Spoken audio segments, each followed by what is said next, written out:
let me back up one step here. Just a step.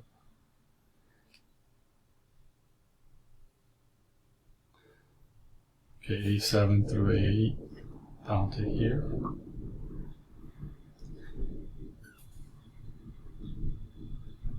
Okay, step 3, use autofill to fill the range A9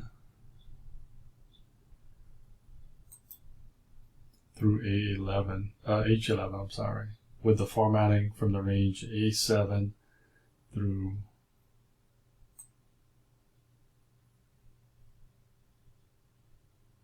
H8. Okay. You don't have to worry about the values. The values will be overwritten by some formulas we create. So we're more interested in the formatting.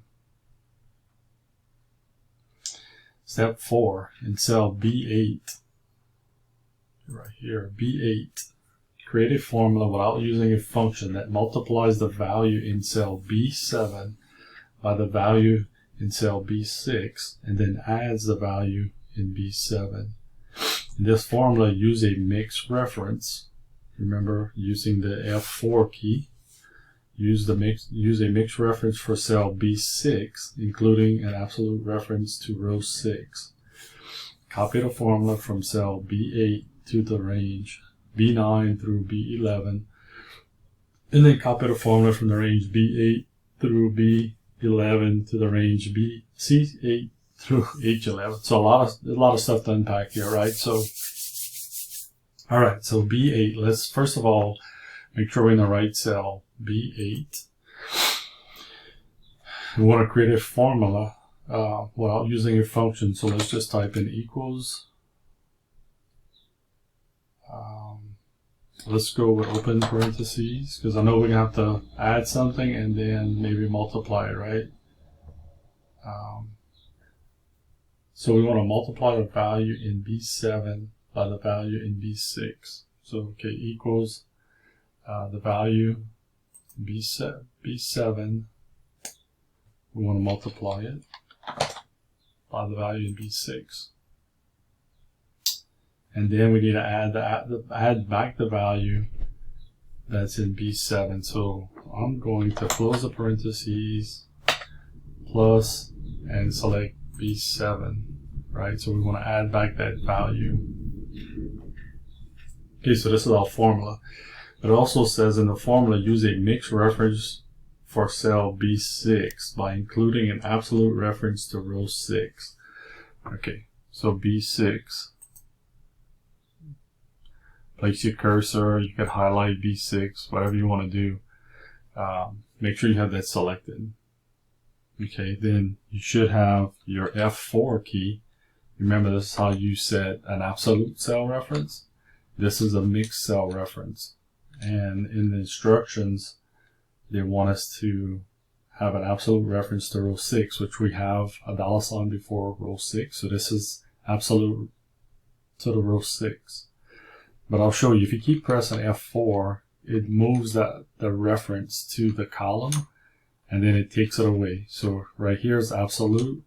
This is mixed to the column, takes it away. So if you mess up and press it too many times, just continue pressing it till you get back to absolute reference on the row, which is what we have here. So once we have the formula, go ahead and select enter, and then go back and reselect B8. So right now they want us to copy the formula from cell B8 to the range B9 and B through B11, right? So I'm just going to grab the autofill handle, and I'm going to go, so B8, so we want to go down, right? B8 to the range B9 and B11. Okay, let's go down this way. Okay, so your numbers should look like the numbers I have. And then copy the formula from the range B8 through B11 to the range C8 through C11.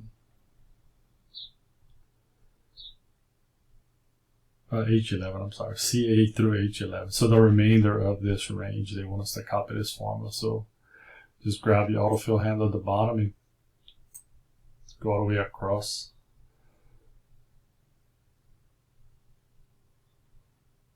Alright, so I didn't think these numbers look correct, but I see I skipped a step. So when we autofilled these, this range right here earlier, I failed to do it here as well. So I missed this instruction step here.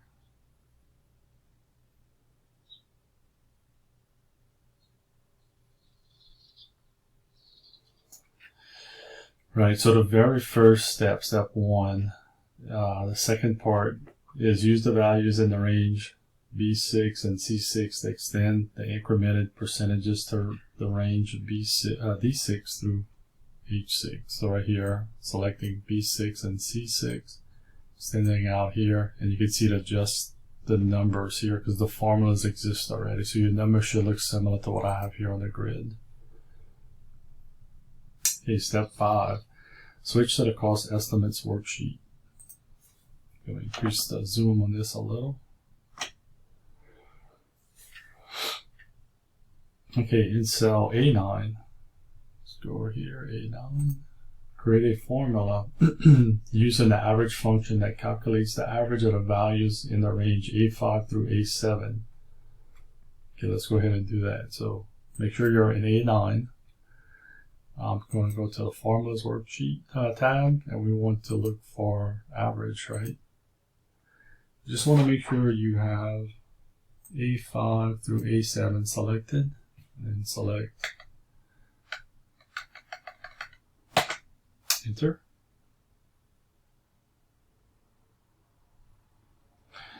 So then they want us to copy this formula, copy the formula to D9. So I'm going to go ahead and use Control C, and then I'm going to use Control V to paste it. So if you look here, the formula is the average of A5 through A7, and right here is the average of D5 through D7. Step 6, in cell A10, create a formula using the max function that identifies the maximum value in the range A5 through A7, and then copy your formula to D10. Right, so under the formulas tab, auto sum, max, and you want to know the max number here, and go ahead and select enter. So if you just do a visual, you can see the max number is 3115, and this is the value it does return. So copy this formula and paste it here. So we're going to use the min function to identify the minimum number. Now in this exercise, the sample size we're using, window 1, 2, 3, it's only 3 records, so you could visually see it. But you could imagine when you're dealing with multiple records or sheets of records, finding the max or the min is probably a little more crucial using a formula. So let's go ahead A11, and let's go to min, and make sure it's looking at the right range of numbers. And the min is displayed here. I want to copy, Control C, and paste, Control V.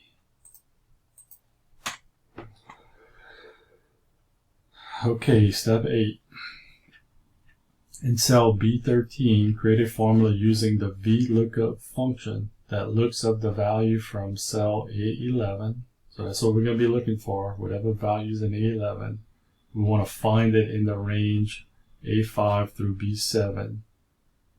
And whatever values there, we want it to return the value in the second column, because there's 2 columns there, A and B, and specifies an exact match.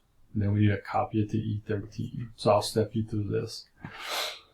Okay, so B13, and under your formulas tab, if you're not familiar with just typing in equals vlookup, it's under lookup and references, and it should be vlookup. And this is pretty helpful. It gives you this this grid to fill in, right? So we want to look up a value, and right here it's telling us we want to create a vlookup that looks at the value from A11. So right here, what value we're looking for? The one that's in A11. So A11, then use your tab key, or just position your mouse, right, your pointer. So where do we want to look for A11? It's telling us we want to look for A11 in the range of A5 through B7.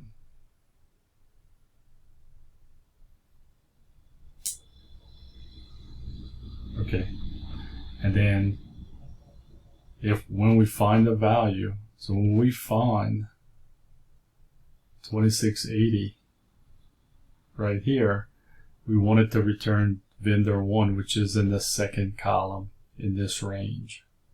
So in the range we have columns A and B, so this is column 1 and 2. So we want it to return the value in column 2. So the volume index number would be 2. So right here it's already showing you that, hey, you're looking for this number in this range. You want me to return the second column? This is what the second column says. Vendor 2. Okay, and then the range lookup, you have the option of you could have an appropriate approximate match or closest, right? Or you could have an exact. So if you want the exact match, and that's what they're asking us for, type in false, and it's not case sensitive. I'm just going to type it in uppercase. Let's make sure we have this correct here. Okay, no absolute references here. So I'm going to go ahead and select enter. So this is correct, right? Vendor 2. Copy this and paste it here. We'll paste the formula. You could just hit enter. It'll provide the same thing, the same result. I'm sorry. All right. Step 9. Switch to the profit projections worksheet. In cell H5, let's see. Use the date function to insert the current date. So under your formulas, you go to date time and go to today, and then select step 10 in cell H7 right here. H7. Okay. Create a formula that uses the net workdays function to calculate the number of workdays between the dates in cell H5 and H6. So what this does, it takes out the, it uses 5-day work week, and it takes out the weekends basically. You have the option to provide an argument for holidays if they exist in that date range, but we're not using it in this instruction step. So in H7, create a formula that uses the net work days function to calculate the number of working days between the dates H5 and H6. Okay, so under the formulas, let's go to date and time, and you can see here net work days, and you want to start H5 and H6, and we're leaving this blank, and it'll tell you there's 165 days in that date range. Okay. Step 11, use the values in the range B12 and C12. B12 and C12, and you want to extend it out through H12.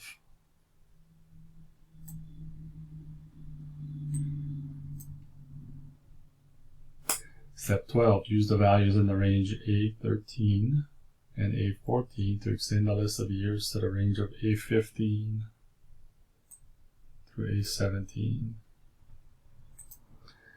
Step 13, in cell B13, create a formula without a function using the absolute reference that subtracts the values of cells B5 and B7 from cell B6 and then multiplies the result by cell B8. Okay, copy the formula from cell B13 to the range C13 to H13. Okay, let's go ahead and unpack this. So B13, make sure you're in the right cell. Okay, so let's go equals, let's do open parentheses, and we want to subtract B5 and B7 from B6. Okay, let's just do B6 minus B5 minus B7. And they're asking us to use absolute references. Okay. So let's make sure we have that. So highlight B6 or place your cursor in the middle of B6. Just press F4. Same thing. B5. Same thing. B7. So you can see I'm showing you. You can have your cursor in the middle, in front, in back, and behind it. It's all the same. Let's go close the parentheses. So this is the subtracting part. And then we want to multiply it by multiply the result by cell B8. So let's multiply B8. We want to use absolute reference. So I'm not sure if it wants us to do it or not, but okay, let's go enter. And then copy the formula from B13 to the cell range C13 to H13. So let's do that. Okay. Same number. It's the same number all the way across because we're using this. We're not using these percentages yet. So if we were, this number should change, right? It should increment or decrement. But we're not using these numbers at all. Percentages. Okay. Step 14. In cell B14, create a formula while using a function that adds 1 to the value in cell B12. And then multiply. Okay, so let's do this. So equals, right here, let's go B12 plus 1. And let's close it. So we want to add 1 to the value in B12. So basically it's taken, but it's going to take the percentage. So it's going to be 1.5. So it's going to be 1.05. And then we're going to multiply that probably. Let's see what it's telling us. Then multiplies the result of the value in B13.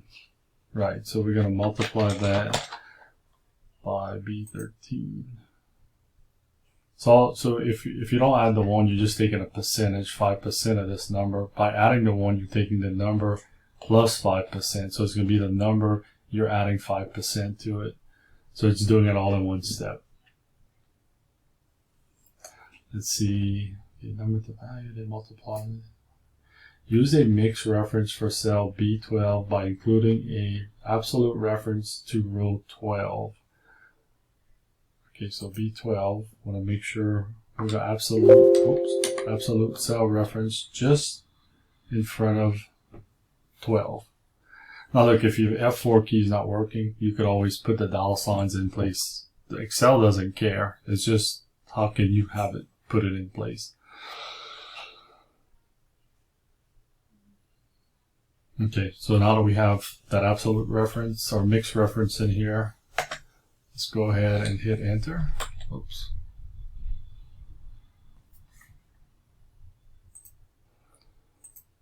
So this is your formula.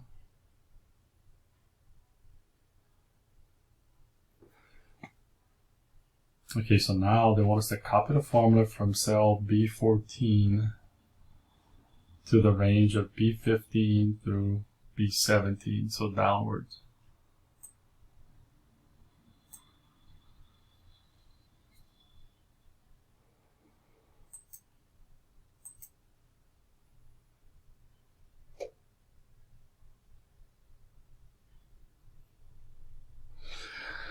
So if you're not familiar with this reference here, the 12, what it's doing here,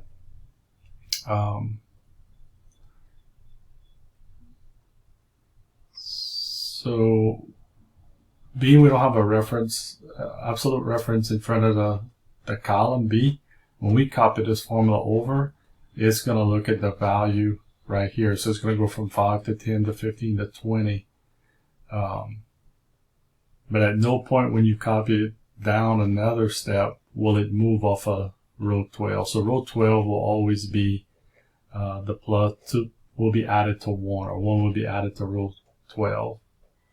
But as you move over to the right, the columns will increment, but the row will stay the same. If you're not used to working with Excel too much, you might say, well, it doesn't make sense to me, but it's taking the power of formulas to another level. So that's what that's about. All right, so copy the formula from B. Okay, we copied it down, and then copy the formulas from the range B14 through B17 to the range C14 through H17, so just across. And you can click on any one of these cells. You will always see the column $12, whatever column you're in, like I'm in column E, D, C. Okay, it will always be true. All right, so delete row 19. Select the row and delete. If you just select the value in the row and do this, it may mark it wrong because you didn't delete the row. You just deleted the contents of the row. Select the row and then go ahead and delete the row. Okay, so basically it's saying your workbook should look very similar to what they have as examples here. I'm just looking at the sheet we're on currently. Looking at this, just eyeballing, and then here. Okay, so numbers look good. I'm gonna go ahead and save my assignment to be uploaded. And then I'm going to select the file and see if there's anything I missed, formatting and or formula wise.